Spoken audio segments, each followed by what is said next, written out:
Selamat sore Romo Alif, selamat pagi rekan-rekan yang terkasih dalam Kristus. Terima kasih sudah bergabung dalam rekoleksi Prapaskah hari ini bersama Romo Alif. Tidak terasa kita sudah masuk dalam minggu kedua masa Prapaskah. Kita mengawali dengan tema Bangkit dari antara orang mati sesuai dengan Injil minggu ini. Puji syukur kepada Tuhan yang telah mengumpulkan kita di sini untuk bersekutu meskipun masih secara virtual, namun tidak mengurangi kerinduan kita untuk bersama-sama mempersiapkan hati untuk bertumbuh dalam Kristus, berbuah dalam hidup, sesuai dengan tema besar yang kita angkat dalam masa Prapaskah kali ini. Atas segala rahmat yang Tuhan beri, untuk iman dan harapan, untuk cinta dan pengampunan, mari kita naikkan sebuah pujian bagi Tuhan kita, Nun di bukit yang jauh. Ini oke ya?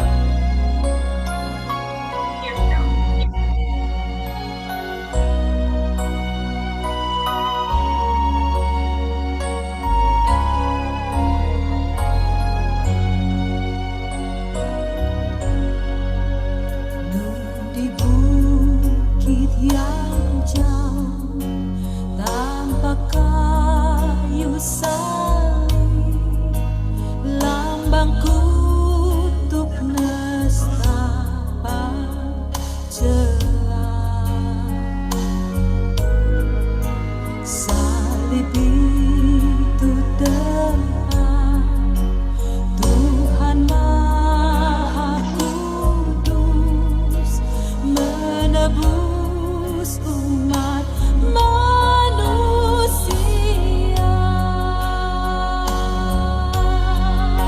Salib itu ku junjung penuh hingga tiba saat ajalku. Salib itu ku rangkul teguh dan mahkota kelak milikku.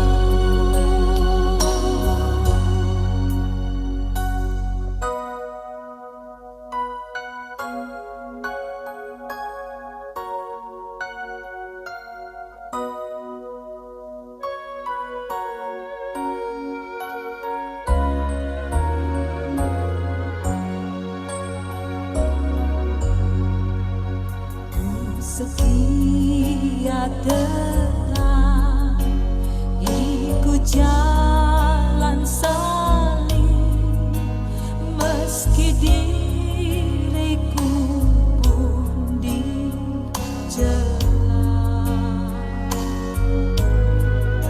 Satu saat gelap ku dibawa pergi ke tempat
Marilah saat ini kita hening sejenak, mempersiapkan hati, mengundang Roh Kudus hadir, bertahta dan kuasanya menyertai kita, meliputi kita, dimanapun kita berada saat ini. Mari kita hening sejenak. Mari kita buka rekoleksi hari ini dengan tanda kemenangan kita sebagai umat Katolik. Demi nama Bapa dan Putra dan Roh Kudus. Amin. Ya Bapa yang bertahta di dalam surga, saat ini kami berhimpun di hadapan-Mu. Kami sadar akan kedosaan kami, tetapi sadar pula bahwa kami berhimpun dalam nama-Mu. Bukakan pintu hati kami, agar kami lebih dapat mampu mendekatkan diri dan memuji-Mu sepanjang waktu. Amin. Marilah kita menyanyikan lagu untuk mengantar firman pada hari ini.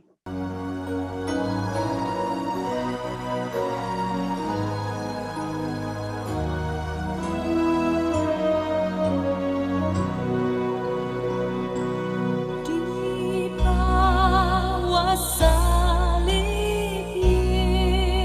Yesus, ku ingin berhenti. Hanya itu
Doa pengantar firman.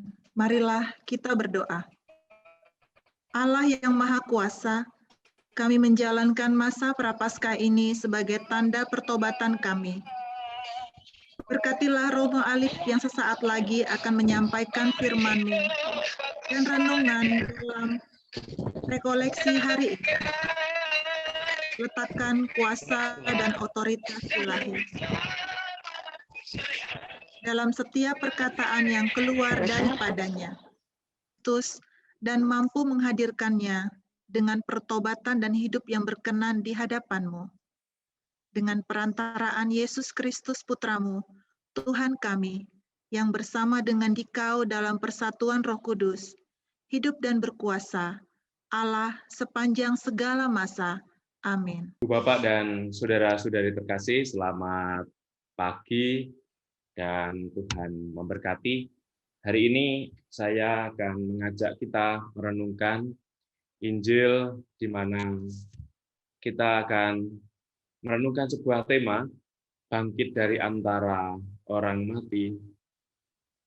Injil yang akan kita renungkan dari Injil Markus bab 9 ayat 2 sampai dengan 10. Mari kita hening sejenak, kita menyiapkan diri, kita mendengarkan sabda Tuhan.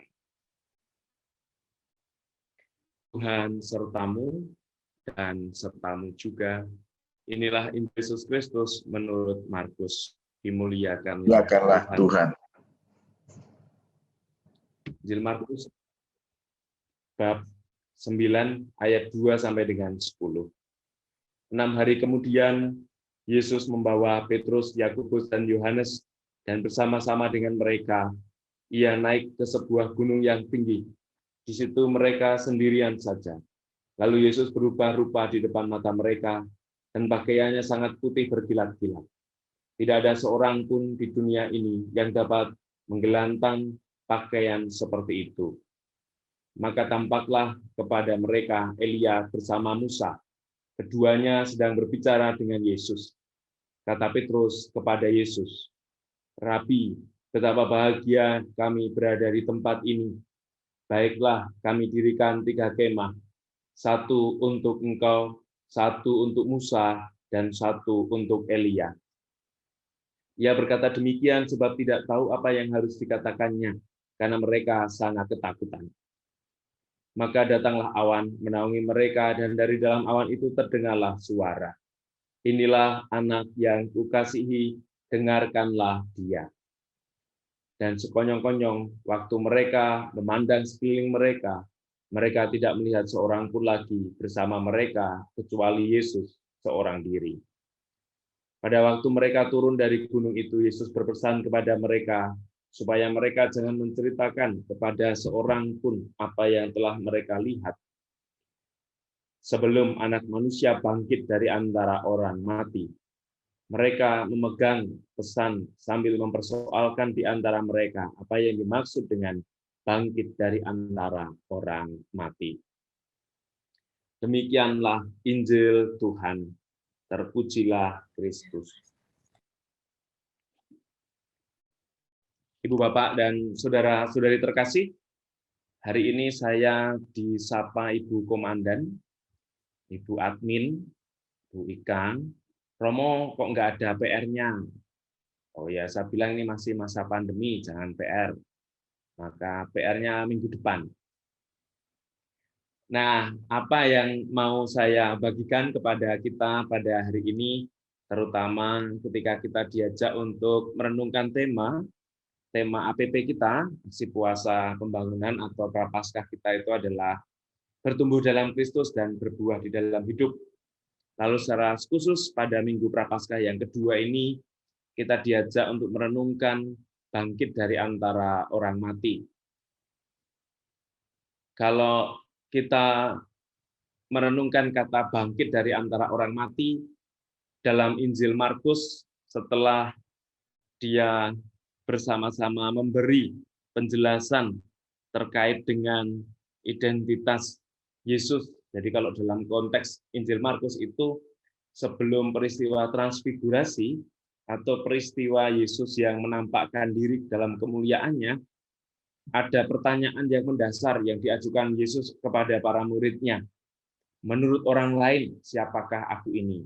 Lalu mereka mengatakan, kau adalah Yesus Pembaptis, Elia, nabi-nabi yang baru, dan sebagainya. Tapi kemudian Yesus menandaskan pertanyaannya. Menurut engkau, siapakah aku ini? Lalu Petrus mengatakan, engkau adalah Mesias, Allah yang hidup.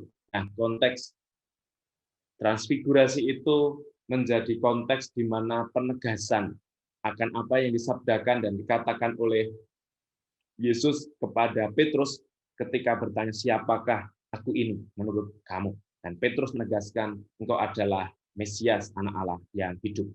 Nah, dalam hal ini mau ditegaskan, ketika kita diajak merenungkan bangkit dari antara orang mati, kita perlu kenal dulu siapa yang bangkit dari antara orang mati. Dan kita tahu persis, dia adalah Yesus yang kita imani.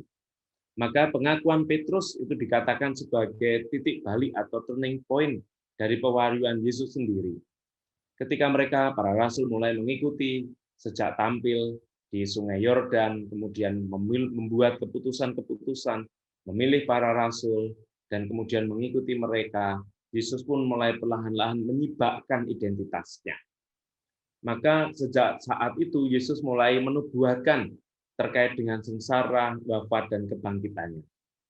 Para murid diajak naik gunung yang tinggi, dikenal dengan Gunung Sinai atau Gunung Horeb.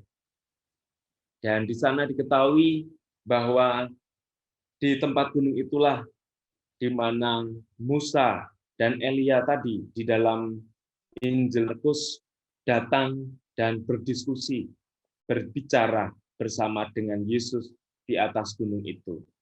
Kenapa yang ditampilkan Musa dan Elia? Kedua tokoh ini tampil bersama dengan Yesus di Gunung Tabor.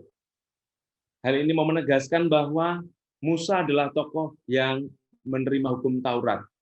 Lewat ketaatan pada hukum Taurat, bangsa Israel berjuang untuk berperilaku layak sebagai anak-anak Allah. Musa yang membawa bangsa Israel keluar dari Mesir untuk menuju pada tanah terjanji. Dan dalam perjalanan diketahui bahwa ada banyak umat yang balelo. Balelo itu apa bahasa Indonesianya ya? Balelo itu balela. Balela itu bandel, nakal, morsal. Itulah. Tapi Musa ketika menerima 2 loh batu itu ingin membawa, ini adalah aturan dari Allah. Kalau kamu mau sampai pada keselamatan, kamu sampai pada tanah terjanji. Itu peran Musa. Sementara peran Elia adalah wakil dari kenabian yang meramalkan datangnya Sang Mesias. Bahkan tradisi mengatakan Elia akan datang kembali sebelum Mesias ini datang. Dan ini sangat dipahami, sangat diimani oleh bangsa Yahudi. Maka ketika Yesus melakukan karya besar sepanjang hidupnya, banyak orang diketahui mereka yakin bahwa ini adalah Elia. Maka ketika Yesus juga bertanya kepada para murid, menurut orang siapakah aku ini? Salah satu yang disebut juga adalah Elia. Maka persis Yesus dalam konteks keseluruhan hidupnya menyibakkan kesejatian dirinya terkait dengan kisah sengsara, wafat, dan kebangkitannya itu menjadi bentuk konkret di dalam kasanah transfigurasi ini. Yesus ingin menunjukkan siapakah jati dirinya kepada para murid yang mengikuti dan percaya kepadanya. Dan dalam konteks bangkit dari antara orang mati, tadi diungkapkan dalam kisah itu juga, mereka mendengar suara yang meneguhkan. Mereka mendengar suara dari atas yang menyatakan bahwa Yesus itu adalah anakku yang terkasih. Ini adalah suara kedua kalau dalam runutan kitab suci, di mana suara yang pertama dikatakan ketika Yesus keluar dari air saat dibaptis oleh Yohanes Pembaptis. Kan di sana dikatakan, kepadanya lah aku berkenan. Ini adalah anak yang kukasihi, kepadanya lah aku berkenan, dengarkanlah dia.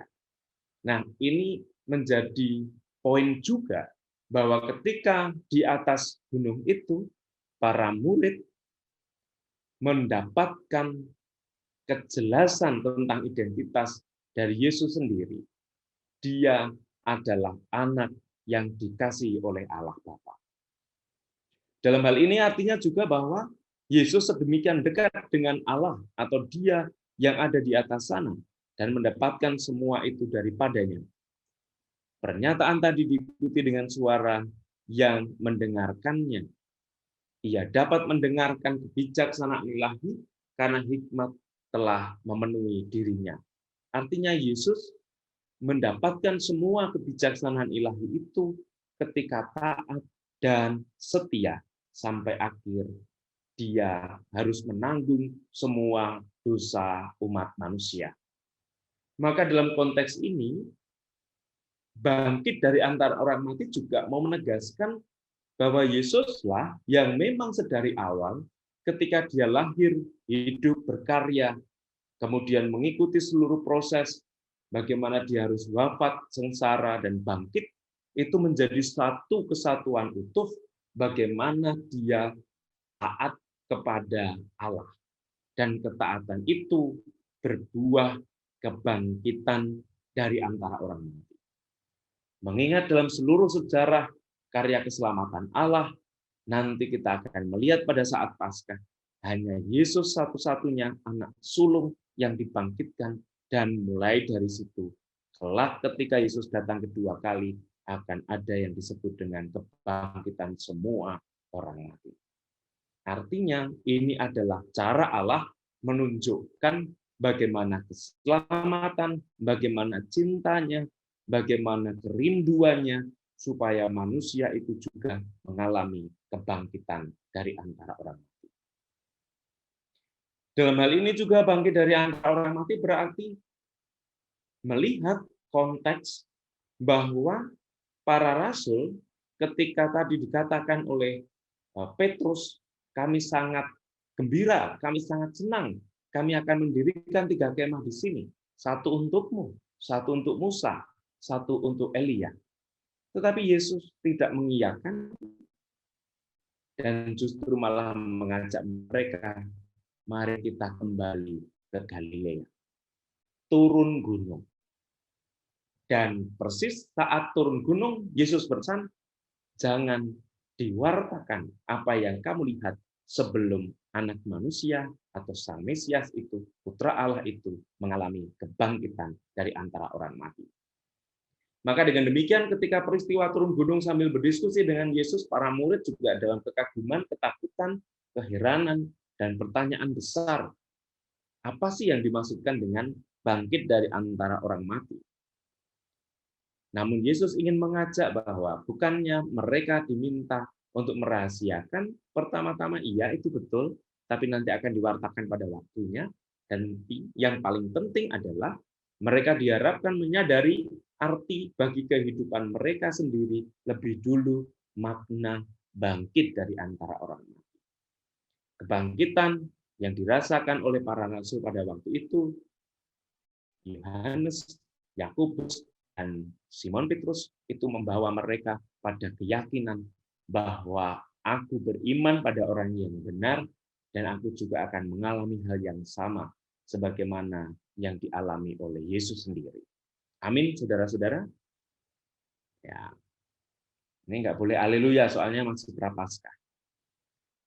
Nah, dalam konteks itu, akhirnya larangan terkait dengan pemberitaan anak manusia sampai akhirnya pada kebangkitannya, maksudnya lebih pada soal sampai waktu perayaan Paskah. Murid-murid diminta agar semakin menyadari siapa sebenarnya Yesus.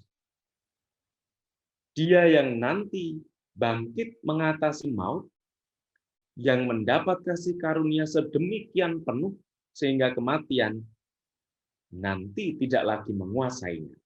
Ia malah mendapatkan kehidupan baru bagi kemanusiaan.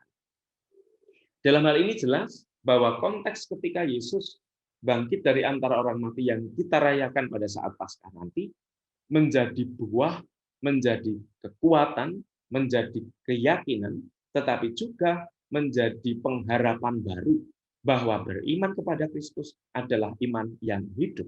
Beriman kepada Kristus adalah iman yang membawa pada kehidupan baru, kebangkitan di dalam diri. Maka peristiwa transfigurasi, Yesus yang menampakkan diri yang sejati ketika berdiskusi dengan Musa dan Elia, menegaskan kembali visi dan arahnya, bahwa memang ia harus kembali ke Yerusalem untuk menebus dosa manusia, dan dari itu ditegaskan, inilah anakku yang terkasih. Maka tadi dikatakan sebagai turning point, pewahyuan yang paling konkret, pewahyuan yang paling akhirnya sampai pada nanti, pewahyuan akhirnya adalah di atas salib, ketika para murid itu menemukan kesejatian Yesus yang adalah anak Allah. Inilah anakku yang terkasih, kepadanya lah aku berkenan. Jadi peristiwa pembaptisan di Sungai Yordan, peristiwa peninggian di Gunung Tabor, dan peristiwa peninggian di atas salib itu adalah langkah Allah untuk membuktikan bahwa ia berkomitmen untuk menyelamatkan manusia. Maka bangkit dari antara orang mati dalam kebersatuan itu tadi. Maka kata-kata kunci yang bisa kita jadikan sebagai upaya kita untuk yakin dan percaya bahwa Allah senantiasa menemani kita. Yang pertama, bahwa bangkit dari antara orang mati berarti kita punya keberanian untuk turun gunung. Tidak seperti yang digambarkan tadi. Petrus mengatakan, aku akan membuat 3 tenda untukmu, untuk Musa, dan untuk Elia. Tuhan tidak menghendaki itu, tapi mari turun gunung. Turun gunung bagi para murid berarti menghadapi misteri yang konkret, sengsara, wafat, dan kebangkitan Tuhan. Tidak enak-enak, tidak nyaman-nyaman di atas gunung, tetapi turun gunung harus menghadapi realitas keselamatan, yakni sengsara, wafat, dan bangkit. Dan yang kedua, para murid diminta untuk memulai perjuangan mengikuti Yesus dengan gambaran untuk memperoleh kenyamanan. Mereka tidak siap untuk melihat tokoh tumpuan harapan mereka mati di kayu salib. Ini adalah realita. Mereka ada merasa kegagalan.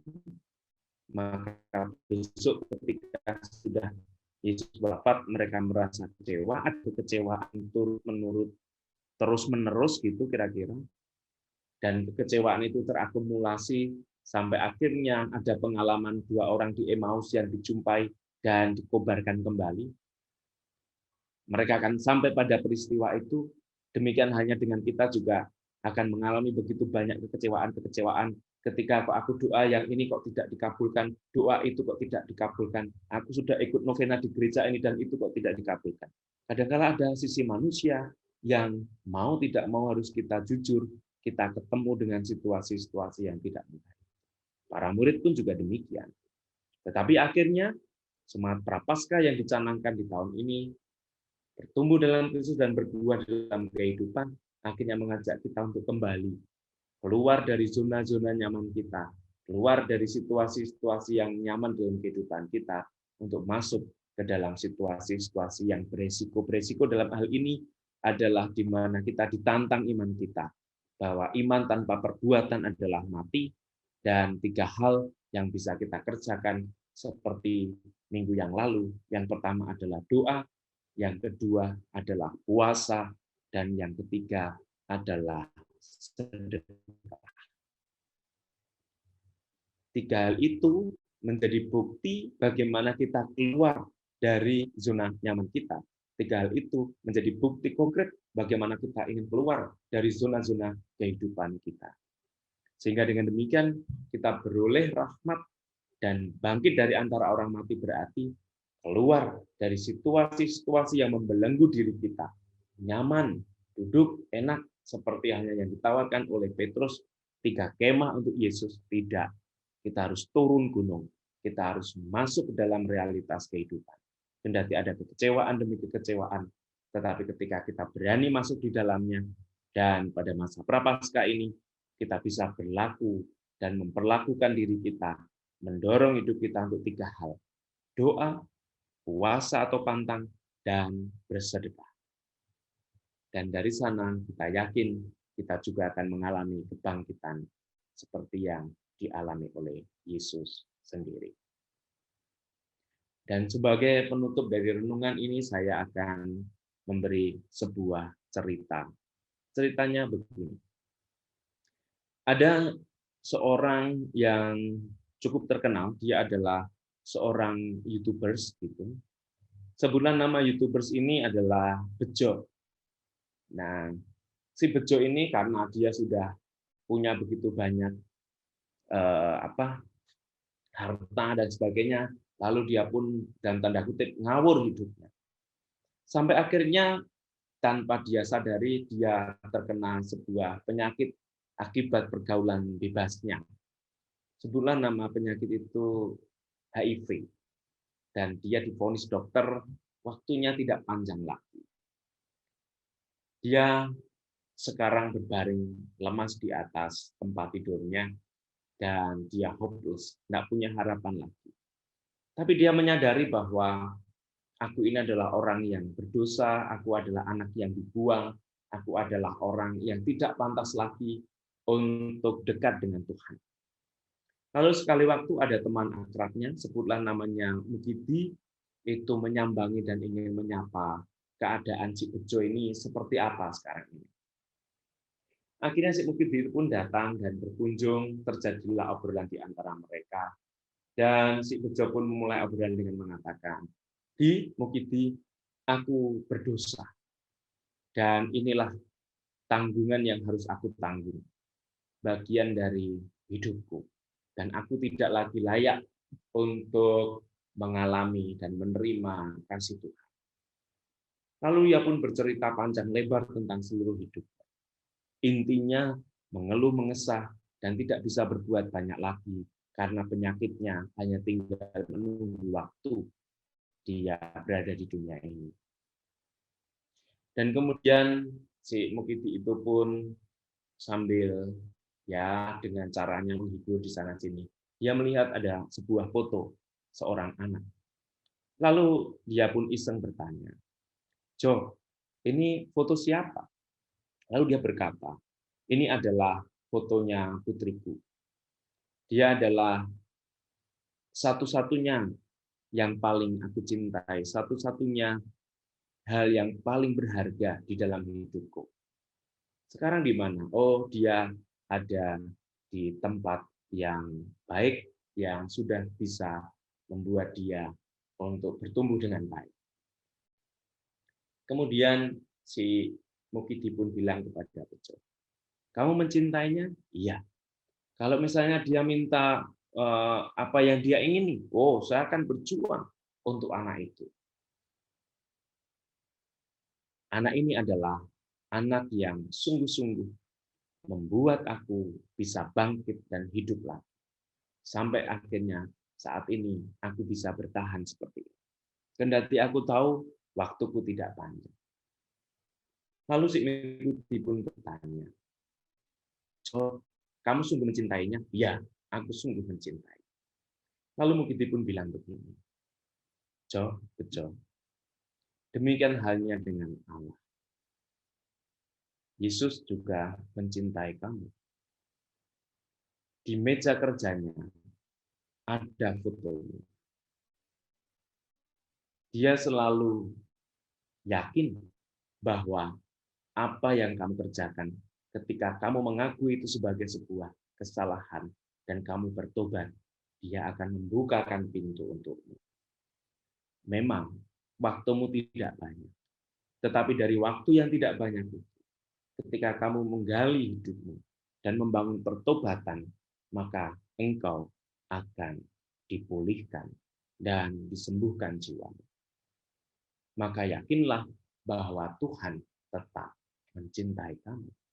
Dan ingatlah, di meja kerja Allah, Allah menyimpan fotomu dengan baik, sebagaimana engkau menyimpan foto anakmu. Dia sangat mencintaimu, dia sangat memperhatikan dan memberi yang terbaik untuk hidup. Kemudian si Bejo pun memeluk si Mukiti dan mereka menangis. Lalu si Bejo pun mengeluarkan sapu tangan sebagai tanda terima kasih untuk si Mukiti. Dan Mukiti pun mengusap air matanya, lalu sapu tangan atau kacu itu diuntel-untel, banjur cundel, dan ceritanya selesai. Saudara-saudari, peristiwa transfigurasi adalah peristiwa pernyataan engkau adalah anakku yang terkasih. Bangkit dari antara orang mati adalah kerinduan bagi kita semua. Maka kita perlu yakin, tidak usah cemas, tidak usah banyak kekecewaan, tetapi terus membangun pertobatan dan diwujudkan dengan 3 hal: doa, puasa atau mati raga, dan bersedekah atau berderma, berbagi. Itu menjadi jalan bagi kita juga untuk bangkit dari antara orang mati. Keluar dari zona kenyamanan diri untuk memasuki zona beresiko, yakni salib Tuhan sendiri yang dianugerahkan untuk kita. Tetapi yakinlah, kita adalah anak yang Dia kasihi. Dan di meja kerjanya, foto kita ada di sana. Tuhan memberkati.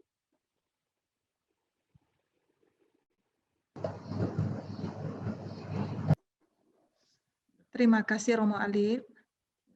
Sama-sama. Dengan renungan hari ini, kita dapat menyadari bahwa bangkit dari antara orang mati itu berawal dari nubuat Yesus yang diawali dengan peristiwa di Gunung Tabor di mana Yesus berjumpa dengan Musa dan Elia, dan murid menyaksikan kedekatan Yesus dengan Allah. Murid diminta untuk menanti sampai saat Paskah untuk menyadari arti dari bangkit dari antara orang mati itu sendiri. Dan Yesus mengajak murid dan kita pada saat ini untuk turun gunung, untuk merasakan sengsara, wafat, dan kebangkitan dalam menjalani masa Prapaskah dengan doa, puasa, atau pantang, dan bersedekah, yaitu dengan semangat berbagi dan berbuat baik. Silakan jika ada rekan-rekan mau berdiskusi atau mau bertanya dengan Romo Alif, kami persilakan.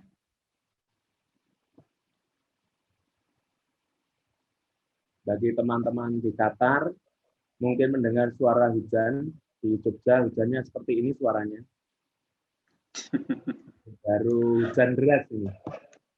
Setelah selesai renungan baru hujan. Makasih ya, Mo ya. Sebentar lagi saya kirim ke Qatar sana.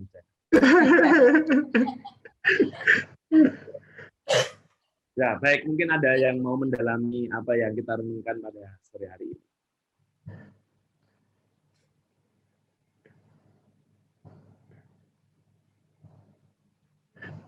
Saya mungkin Romo mau tanya dulu, ya. Romo. Kan bangkit dari antara orang mati itu tadi kan Romo bilang itu apa, keluar dari zona nyaman kita gitu ya, Romo ya, itu. Ya.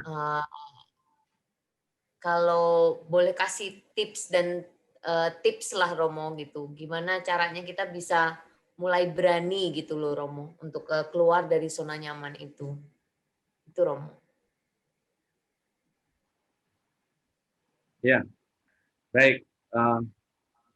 Zona nyaman menuju ke zona beresiko sebenarnya bukan hanya identik bahwa kita meninggalkan hal-hal yang dalam tanda kutip istilahnya apa ya, membuat kita atau kesukaan kita, kesenangan kita. Menurut saya bukan di level itu, tetapi zona nyaman itu adalah situasi atau keadaan di mana kita itu selalu rindu untuk pulang ke situ.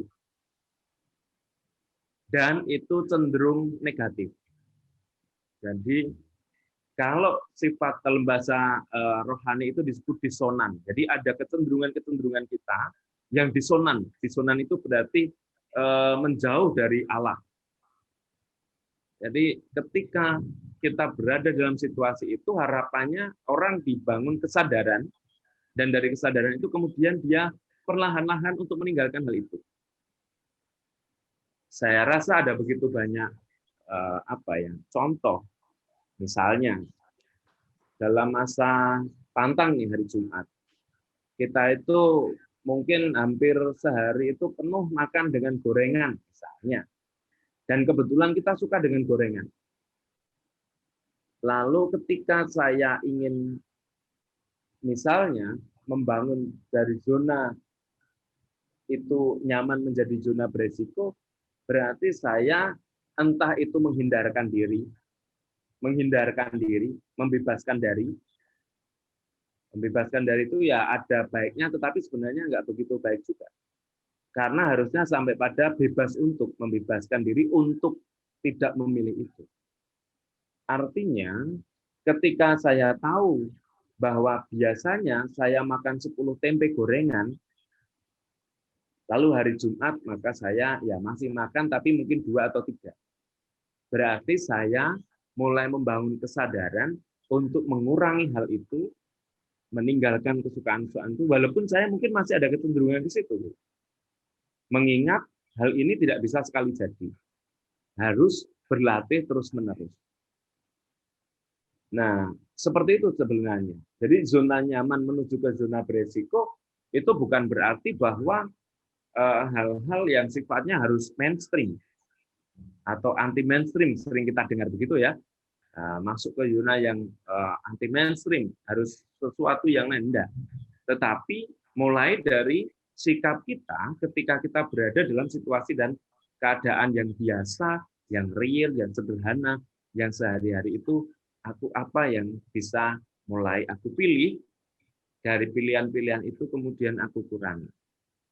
Toh ya misalnya kalau misalnya efek, misalnya ya akhirnya membuat keputusan, saya selama hari Jumat tidak makan gorengan misalnya. Kalau di Indonesia itu gorengan kan favorit. Nah, itu buahnya apa? Oh, kolesterolnya turun misalnya. Itu kan bisa juga ada dampak yang lain. Tetapi bukan pertama-tama dampak itu yang mau dicari, tetapi saya membuat disposisi dari hal-hal yang notabene saya senangi. Dan yang saya senangi ini sifatnya apa? Disonan tadi. Gitu. Atau contoh yang lain, misalnya masuk ke zona dari yang nyaman ke zona berisiko. Saya tuh biasanya kalau lihat kumis suami saya itu marah-marah, misalnya itu kan zona nyaman nih marah ini sebenarnya, ya kan? Maka saya selalu minta mengkritisi suami saya untuk tidak punya kumis. Ya punya kumis satu aja nongol gitu, udah langsung segera bagaimana caranya supaya hilang. Nah, itu kan zona nyaman. Berarti saya tidak bisa menerima keberadaan orang lain atau suami saya dalam hal ini konteksnya untuk ya istilahnya harus selalu ngikut dengan apa yang saya pikirkan. Nah, apa yang saya pikirkan itu kan kenyamanan sebenarnya. Ketika saya meninggalkan apa yang saya pikirkan, harus sesuai dengan pikiran saya, menggeser itu semua, bahwa saya belajar untuk menerima itu apa adanya, menerima kamu apa adanya, itu kan zona beresiko. Resikonya apa? Ketika dia menyampaikan apa yang ada dalam dirinya, apa adanya itu, dan itu benturan dengan pikiran kita. Jadi sebenarnya zona nyaman masuk ke zona beresiko itu bukan hanya menurut saya tidak cukup istilahnya contoh-contoh yang aku itu semula males-malesan, kemudian zona beresiko apa menjadi giat bekerja itu oke, boleh. Tetapi bagi saya justru mindset yang pertama-tama harus sampai pada kesadaran bawah. Kira-kira begitu. Dan menerima orang lain apa adanya itu kan benturan di sini kan keras sekali. Dan itu resikonya. Resikonya apa? Kita kadang-kala lelah, kita kadang-kala emosi, kita kadang tapi dengan diri sendiri gitu loh kira-kira. Jelas Romo sekarang. Tapi proses. Baik, terima kasih. Terima kasih Romo. Sama-sama. Terima kasih Romo. Mungkin ada yang lain? Mau tanya Romo. Ya, Baik, silakan. silakan. Barangkali ada ini pertanyaan ini mungkin nggak ada kaitannya dengan tema sekarang atau ada kaitannya dengan tema sekarang, saya kurang tahu juga. Tapi ini menjadi banyak pertanyaan bagi kita-kita, terutama untuk teman-teman yang mungkin dari keturunan Tionghoa ya, Romo ya, yang ada pengaruh budaya gitu. Jadi pertanyaannya adalah bangkit dari mati, bangkit dari antara orang mati. Kalau kita mati itu ada pilihan untuk apakah kita dikubur atau kita dikremasi. Menurut Katolik itu boleh nggak mau dikremasi? Kaitannya dengan Tadi tema ya, sekarang ya dari mungkin orang mati ya. karena Tuhan akan datang dan akan membangkitkan kita dan mungkin itu kaitannya. Ya, baik Pak Jo. Memang kalau mau dijawab simpel itu gampang sebenarnya. Itu misteri Pak. Itu selesai sebenarnya. Udah nggak ada diskusi lagi. Ya kan? Bagaimana bangkitnya besok? Misteri Pak. Besok kalau saya mati duluan, saya pas bangkit saya kabari ya Pak Jo. Gitu kira-kira. Mati duluan. Tapi masalahnya kan ini kaitannya dengan apa yang kita imani ya. Jadi begini. Saya pun juga baru sadar beberapa waktu lalu ada satu umat yang Tionghoa juga dikremasi, lalu dilabuh gitu ya, dilarung kalau bahasa kita ya, dilarung di pantai. Nah, Paus dalam hal ini juga memberi ketegasan bahwa boleh dikremasi, boleh, itu Paus menekankan itu, boleh bisa, cuman catatannya abu itu istilahnya apa ya, kalau saya kemarin itu pas kebetulan ngikut ngelarung itu tidak ditabur abunya, tetapi di dalam guci dan ditaruh atau istilahnya dicebur kayak gitu, diceburkan ke laut. Itu butuh. Pemahaman saya, nah berarti kan itu kurang lebih gambaran saya seperti halnya sama orang dikubur. Beda dengan ditabur kan? Kalau ditabur berarti abunya itu ditaburin gitu. Nah, besok kasihan kalau yang ditaburkan, waduh kepalanya ada di mana, tulangnya ada di mana, harus kumpulin kayak transformer gitu kan susah. Ya kan? Nah, atau keliru-keliru bangkit gitu, wah itu punyaku sebenarnya, kan repot. Gitu ya. Jadi kita kadang-kala nakal pikiran kita, membayangkannya nakal kan begitu. Tetapi di dalam iman sebenarnya begini. Yang namanya bangkit, kita ini kan tidak seperti Yesus, tubuh dan jiwa, roh, badan. Tidak utuh seperti Yesus. Yang bangkit kita itu adalah apa? Jiwa kita. Maka dalam pemahaman ini, kendati tubuh hancur, kan ketika dikubur, masuk ke tanah, misalnya, kan sekarang di DIY aja katakanlah di Jogja, itu kan kuburan juga sudah penuh. Kadang-kala ditumpuk di tingkat 1, 2, 3, gitu kan. Bahkan di tempat kami para romo itu juga ada, sudah mulai ada di atasnya, dibikin 2 atau 3 tempat gitu. Saya selalu bilang ke teman-teman. Iya, orang tua saya juga ini, Bang. Nah, gitu bawah. Kan. Nah, saya bilang sama teman-teman, saya kalau besok mati, tolong ditaruh di paling atas. Gitu. Kenapa lah? Kalau supaya pipis saya tidak kepipisan, misalnya. Tapi kan itu guyon aja loh. Jadi apa ya? Maksud saya yang namanya kita mati ya mati, selesai. Mati itu apa? Badan kita. Tetapi jiwa kita, jiwa yang tetap hidup. Kembali dalam keyakinan kita. Setelah kita mati kemana? Karena kita dosa, berarti kita akan dimasukkan api pencucian. Setelah selesai bagaimana ya? Kembali kepada Sang Empunya hidup, Allah sendiri, menuju ke sana. Dan kapan pengadilan itu semua akan terjadi? Ya ketika Yesus datang kedua kali. Yesus datang kedua kali dalam arti apa? Kita percaya penduduk di dunia ini masih ada semua, kendati kita selesai. Kan gitu kan.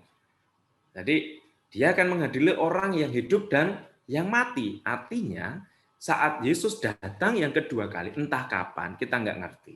Apakah kita sudah mati ataukah masih hidup. Kita ini akan sampai pada titik kita akan bersama-sama menghadap kepada Sang Ratu, Sang Raja keadilan itu. Ya siapa? Yesus sendiri. Maka sebenarnya memang ada pada saat itu polemik.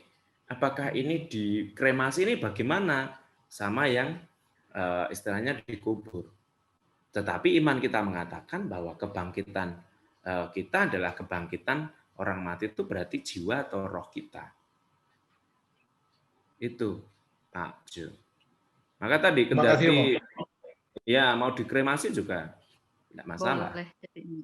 Boleh. Jadi nggak masalah ya. Tidak masalah. Paus juga tidak melarang, silahkan. Tetapi memang catatannya tetap ada abu yang, dan tanda kutip kalau anjuran Paus itu istilahnya dikubur.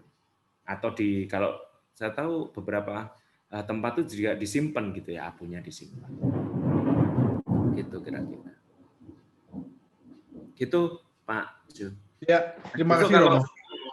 kalau dikremasi jangan minta ditabur. Kalau ditabur nanti bingung kepalanya di mana, pahanya di mana, tangannya di mana, ya kan? Waduh, tanganku itu nyangkut di tempatnya hiu, ya kan, lucu ya. Di dalam perut Paus. Gitu.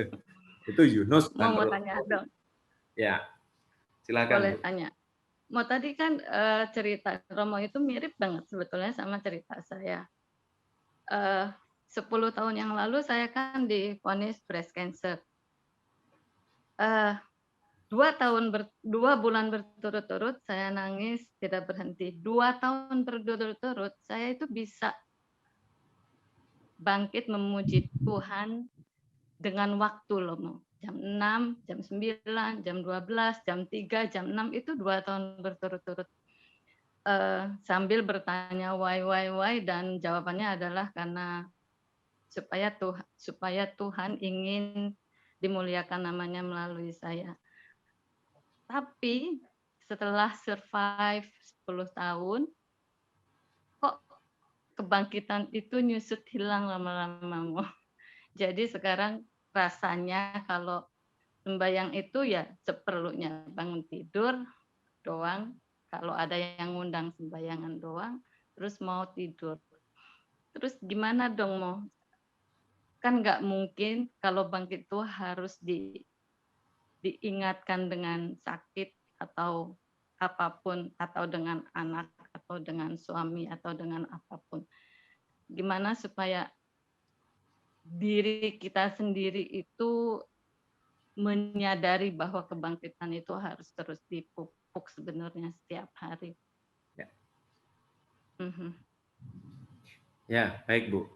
Sebenarnya kalau tadi saya mengatakan zona aman menuju ke zona beresiko, entah itu benturan dari mindsetnya, pola pikir, mulai meninggalkan yang disukai, tapi bagi saya yang paling penting adalah itu exercise gitu, latihan.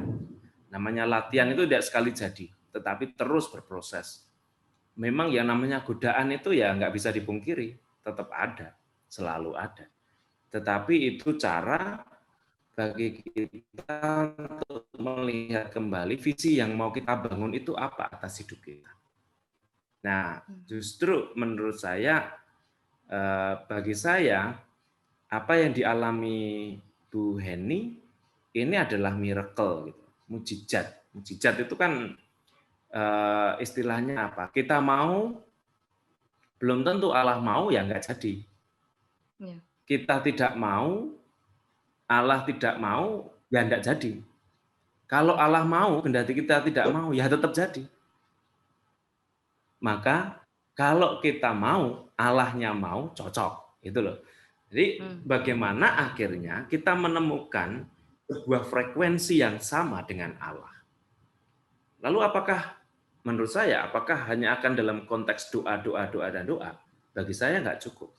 Maka tadi, saya juga selalu mengajak, di masa Prapaskah ini 3 aspek itu. Doa, mati raga, atau puasa, atau pantang, dan bersedekah, atau berderma, berbagi.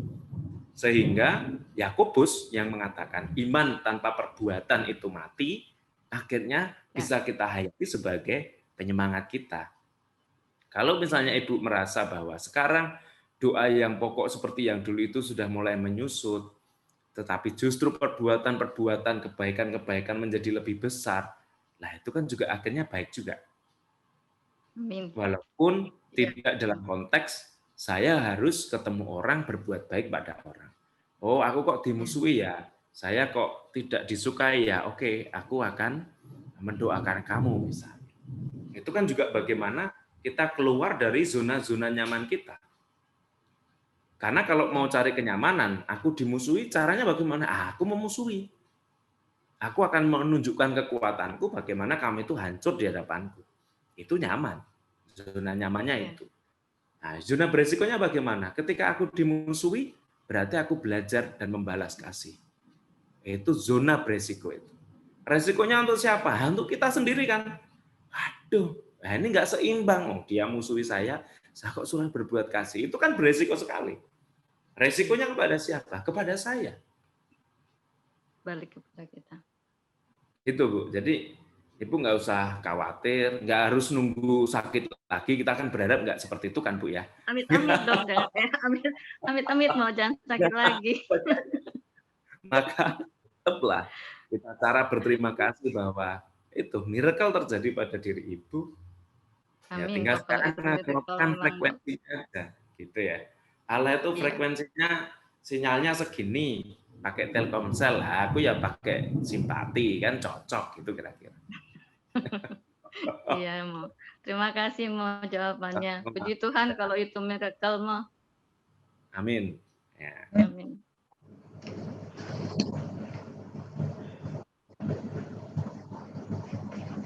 Mau tanya Romo? Ya, silakan Pak Timbun. Jangan susah-susah loh. Selalu susah ya kalau Mas Rimbun tanya ya. Ya, Gini, biasanya saya mikir 2-3 kali.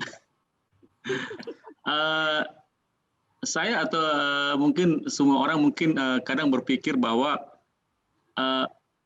apa sih apa namanya ketika orang rajin berdoa, ketika orang rajin beribadah atau mendekatkan atau melayani Tuhan, kemudian ketika orang jahat, ketika orang hatinya tidak baik, tetapi dua sifat yang berbeda ini sama aja dia mendapat nasib yang sama gitu Romo ya.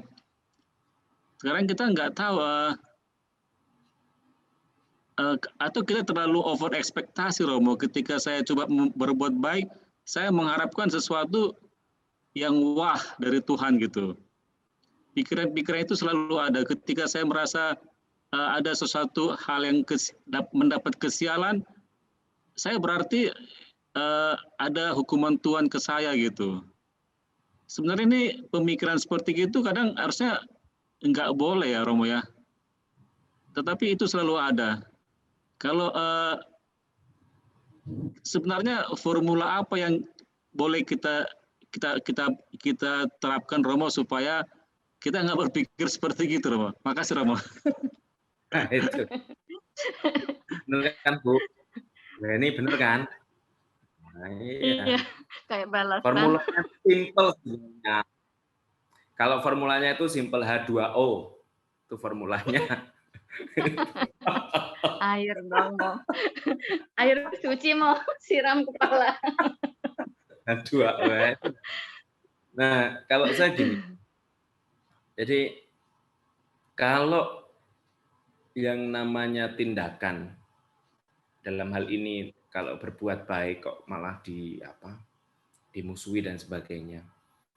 Ya, ketika kita berorientasi pada doudes itu aku memberi maka aku mendapat.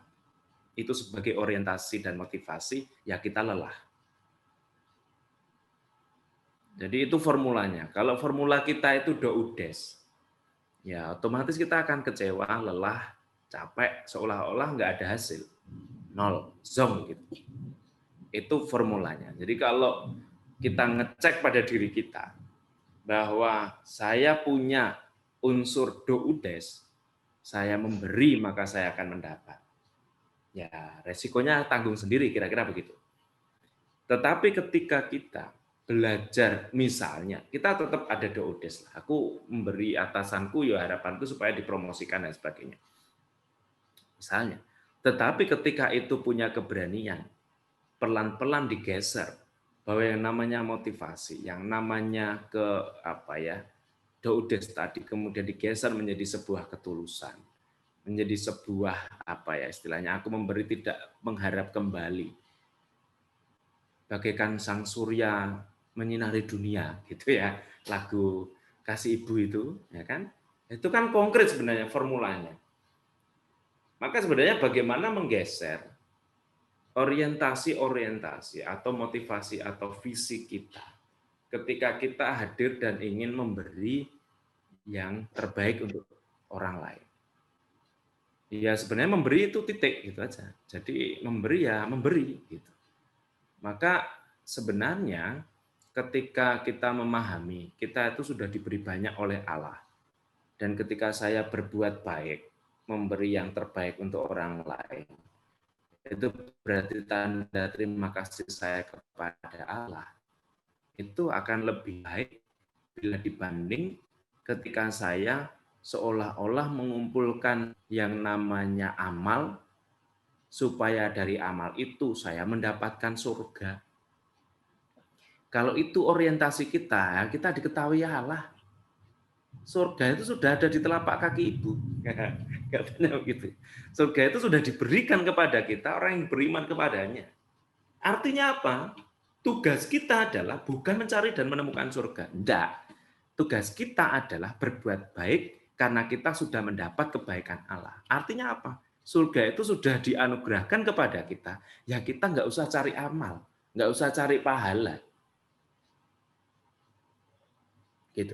Sehingga dengan demikian, tugas kita sebagai orang-orang yang sudah merasakan kebaikan Allah, ya mari kita berbuat baik. Walaupun buah atau hasil tidak seperti yang kita harapkan. Tetapi Allah menilai tindakan dan perbuatan baik kita itu sebagai bentuk rasa terima kasih atas karunia dan berkat Allah untuk kita. Nah, kalau formulanya itu menggeser dari doudes menjadi terima kasih kepada Allah maka aku berbuat baik. Tindakannya sama, berbuat baik. Tetapi motivasinya yang berbeda, formulanya tadi berbeda, pasti kita juga akan merasa ya tidak mudah capek, tidak mudah kecewa, tidak mudah kesel gitu. Sebenarnya benturan-benturan itu terhadap motivasi kita sendiri kok kalau kita capek itu. Gitu Pak Rimbun. Jadi benturan-benturan itu selalu ada di kepala kita aja. Orang lain itu fine-fine aja sebenarnya. Gitu kan. Maka tadi rumusnya H2O, minum banyak air, itu aja. Yes. Itu pesannya aku itu. Tapi itu Romo itu yang dibilang Mas Rimbun seakan-akan itu kayak ada balasan dari Tuhan kalau yang buruk-buruk terjadi, itu gimana dong Mo? Menurut saya sih kalau yang jelek-jelek bukan dari Tuhan ya Mo. Ya sekarang gini aja, artinya berkat dan kutuk katakanlah gitu ya. Bagi orang Yahudi kita sakit bahkan cacat itu adalah kutuk. Jadi orang Yahudi memahami ketika kita sakit berat atau bahkan kita itu dalam tanda kutip ya kita tidak berat cacat gitu, itu kutuk. Akibat apa? Dosa. Maka pernah kan Yesus menyembuhkan istilahnya apa ya, anak atau yang cacat, kemudian dia sembuhkan, tuli atau buta, tetapi dalam konteks pembicaraan ini dia karena dosa sejak lahir. Dia membawa dosa orang tuanya. Tetapi Yesus mengatakan, enggak, ini bukan dosa. Ini cara Allah bekerja di tengah-tengah manusia. Artinya bahwa berkat atau kutuk itu bukan kita yang menentukan. Itu milik Allah sepenuhnya. Ya kan? Maka ketika kita melakukan berbagai macam hal, karena kalau misalnya dibanding-bandingkan, itu korupsi, koruptor yo tidak hidupnya mbok ya dialah yang malang, kan gitu kan? Karena dia banyak dosa. Tapi kenapa dia baik-baik saja hidupnya? Kan kadang-kadang kita menggunakan perbandingan gitu. Aku sementara ngoyo doa setiap hari kok ya hidupku nggak ada perubahan, nggak ada. Hmm. Ya, penghakiman itu kan selalu milik Allah. Iya kan? Tugas kita adalah what must I do? Can I do? Jadi seperti hamba yang tidak berguna itu semangatnya. Aku melakukan apa yang harus aku lakukan. Jadi standar paling minim dari apa yang dikerjakan dan diminta oleh Allah itu apa sih? Kasih. Itu standar itu. Standar. Dimanapun, kapanpun, itu standar. Melakukan perbuatan kasih. Bahwa di belakang kata kasih itu ada banyak embel-embelnya. Itu udes tadi. Lah itu bagaimana dimurnikan kan gitu. Supaya ketika aku mengasihi Allah, mengasihi diri sendiri, dan mengasihi orang lain, itu akhirnya semua bobotnya sama, berimbang. Tanpa ada embel-embel. Dan artinya ya aku mengasihi Allah, titik. Aku mengasihi diri sendiri, titik. Aku mengasihi orang lain, titik. Tanpa ada motivasi apapun yang berada di belakang itu semua. Itu Pak Rimbu. Ya memang tidak mudah, tetapi ketika kita sadar, paling tidak sadar, awareness-nya jalan, gitu ya, kesadaran-kesadaran yang terus dibangun itu yakin ya kita itu on the track gitu, selalu berada dalam track yang benar, gitu. Jadi dalam kata lain, kita tidak perlu percaya dengan apa yang katanya karma, atau tidak perlu berbuat untuk pamrih gitu, Mo. Betul Pak, cocok saya dengan Pak Jo. Memang di dalam gereja Katolik nggak ada karma, nggak ada sebab akibat. Ya.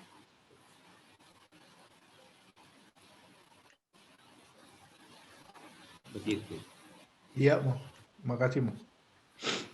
Karena kalau ada karma, takutnya nanti setelah kita selesai di dunia kan, apa ya, kalau orang Hindu itu kan ada lingkaran samsara ya. Reinkarnasi. Nah, reinkarnasi. Ya kita enggak. Coba kalau kita percaya reinkarnasi, ternyata kita dosa apa terus jadi semut, kan repot. Kan karena dosa itu kan ada toh tingkatan sekian, loh. Tingkat pertama itu jadi tumbuhan, nggak bisa ngomong. Lalu tingkatan kedua jadi binatang. Nah coba kita ternyata jadi lemut atau jadi semut gitu kan. Ya jadi buaya saya. Jadi apalagi jadi buaya kan repot ya. Sudah buaya darat, besok hidup jadi buaya danau ya kan repot. Dia agak naik-naik tingkatnya itu. Kira-kira begitu. Di kehidupan. Ya. Tapi di kehidupan sehari-hari itu karma sering ada loh, Mo. Apakah kita berdosa kalau kita iseng-iseng ngomong asal karma itu gitu loh, Mo? Ya, menurut Katolik itu sebetulnya karma itu dosa nggak sih jadinya kalau kita percaya? Karena begitu banyak kenyataan yang mirip-mirip dengan karma. Ya, kita berarti meminjam dalam tanda kutip penghakiman Allah itu. Itu kan menghakimi orang. Ya. Ya, bukan hak kita juga sebenarnya, karena itu milik Allah. Kan mengatakan bahwa, oh, syukur toh, kamu jatuh dari sepeda. Tadi kamu berbuat jelek sama saya kok, kamu marah-marah sama saya. Akhirnya kamu jatuh dari sepeda. Kan gitu. Ya, itu kan karma. Orang bilang begitu. Itu kan namanya mengadili. Bagi kita orang beriman, ya itu milik Allah aja lah, udahlah. Dialah Allah sendiri yang punya cara untuk istilahnya mendidik, mendampingi, menentukan orang itu mau dibawa kemana itu Allah sendiri. Supaya kita tidak terjebak dalam konteks bahwa seolah-olah kita punya hak untuk mengadili orang, gitu kira-kira begitu. Ya. Padahal pengadilan yang paling tinggi itu kan miliknya Allah. Gitu, Bu. Ya, Mo. Ya. Terima kasih. Oke, terima kasih Romo. Ya, terima kasih buat rekan-rekan yang telah berkenan sharing dan juga renungan dari Romo Alif. Semoga semakin membuka pikiran dan hati kita untuk menjadi lebih baik sesuai dengan semangat Prapaskah. Marilah kita berdoa setelah mendengar renungan pada hari ini. Bapa yang Maha Baik, kami mengucap syukur atas rahmat dan anugerah yang Kau limpahkan sepanjang rekoleksi ini. Terima kasih Kau kirimkan Romo Alif untuk membimbing kami pada hari ini. Berkatilah setiap karya dan pelayanan Romo Alif, agar senantiasa menjadi berkat dan perpanjangan tangan-Mu untuk menjangkau lebih banyak lagi jiwa-jiwa. Pandanglah hati setiap kami yang bersekutu pada saat ini. Semoga dalam menjalani masa Prapaskah ini, kami boleh sungguh-sungguh mengalami pertobatan sejati dan menjadikan kami semakin percaya, semakin dekat dengan Engkau. Karena apa yang ada pada kami, semua milik kami mau serahkan padamu Tuhan. Kami persembahkan hidup kami untuk kemuliaan-Mu, sebagai persembahan yang berkenan padamu. Mari kita nyanyikan lagu penutup. Golgota tempat Tuhanku disalib dan dicela, agar dunia damai pula dengan Allah kalinya. Dari sanalah mengalir sungai kasih karunia bagi orang yang berdosa yang memandang Golgota. Oh samudra kasih Allah bagi isi dunia, diberinya putra tunggal agar kita selamatlah. Yesus jalan kebenaran, sumber hidup yang bekal, telah berkorban bagi kita pada salib Golgota.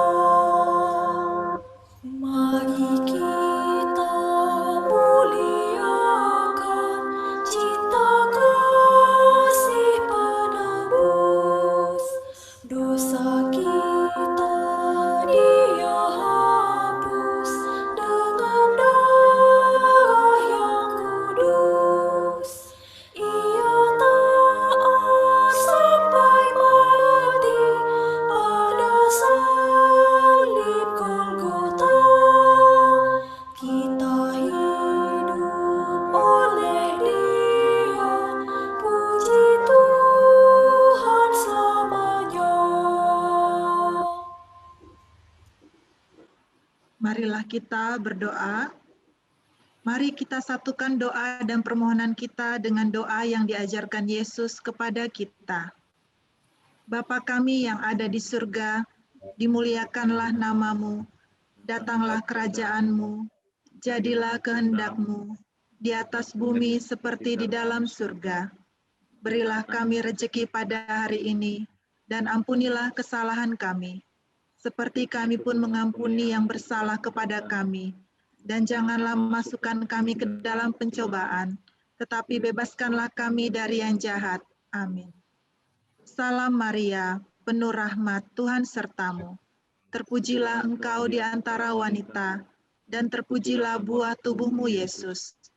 Santa Maria, Bunda Allah, doakanlah kami yang berdosa ini, sekarang dan waktu kami mati. Amin.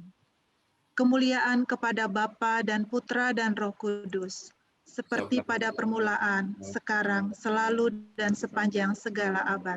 Amin. Romo Alif mohon dapat memberikan berkat penutup. Tuhan sertamu dan sertamu juga. Semoga keluarga kita, komunitas keluarga di Indonesia, terlebih di Qatar, serta kita semua dan orang-orang yang kita doakan dalam ibadat kita ini, rahmat Tuhan melimpah untuk kita semua, dalam nama Bapa dan Putra dan Roh Kudus. Amin. Amin. Terima kasih terutama untuk Terima Romo kasih. Alif. Terima Makasih kasih Romo. Terima kasih Romo Ali, terima kasih semua, terima kasih.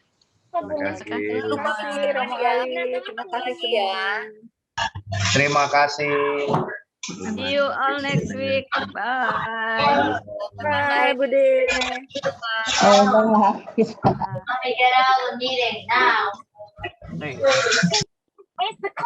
Bye. Ya, ini ada yang suka supaya pasar sahamnya naik. Lah, Mili. Beli kacamata baru ya? Oh lah, bye-bye dia. Ini aja. Beli kacamata baru ya? Mili. Kacamatanya baru. No. Oh, Elsa mana Elsa? Tidur. Oh. Ulang tahun Mbak Paulin, Romo. Ini Mbak Paulin ulang tahun kemarin loh, Romo. Oh ya, Ya, yang ke-25 tahun. masih muda ya. Ayo doa buat Mbak Paulin. Romo minta doanya dong Romo buat Mbak Paulin. Semoga Mbak Paulin diberikan kesehatan. Amin. Amin. Rahmat yang berlimpah. Amin. Dan kita dikirim makanan. Amin. Doanya udah baikkan. Romo. doa yang paling baik itu terakhir tadi itu kirimi makanan. Bapak kami itu ya. Ya, mari kita berdoa untuk Paulin yang berulang tahun. Mari kita. Romo. Ya. Kebetulan juga kami hari ini ulang tahun pernikahan ke-15 tahun juga, Romo. Dapat kiriman. Dapat kiriman. Online. Ini ya. Tak ulang tahun nanti. Mari kita berdoa untuk Paulin dan keluarga Pak Rimbun. Karena Bapa dan Putra dan Roh Kudus. Amin. Allah Bapa yang baik, Engkaulah yang menjadi sumber kehidupan bagi kami. Engkaulah yang menganugerahkan segala rahmat-rahmat yang kami butuhkan untuk hidup sehari-hari. Terlebih pada hari ini kami bersyukur atas dua sahabat kami, Paulin dan juga keluarga Pak Rimbun yang berulang tahun perkawinan ke-15. Semoga rahmat-Mu melimpah untuk kami semua. Terlebih kami mohon damai sejahtera, kami mohon kesehatan, kami mohon rezeki, kami mohon kemudahan dan kelancaran dalam berbagai macam kehidupan kami, dalam hidup sehari-hari. Terlebih pada masa Prapaskah ini, Engkau memberi karunia yang paling berharga, yakni Sang Juru Selamat kami, Yesus Kristus.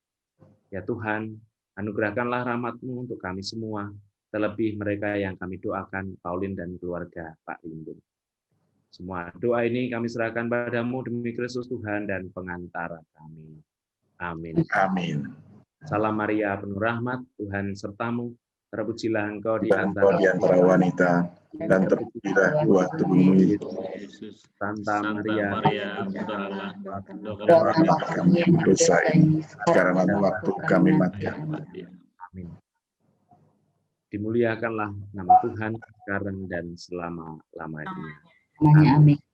Dan semoga berkat Tuhan melimpah untuk Paulin dan keluarga Pak Rimbun, dalam Bapa dan Putra dan Roh Kudus. Amin. Terima kasih. Nanti kue dan bakminya silakan dikirim virtual. Ya. Saham kirim virtual. Semuanya virtual dikirimnya ya. Ya, transfer.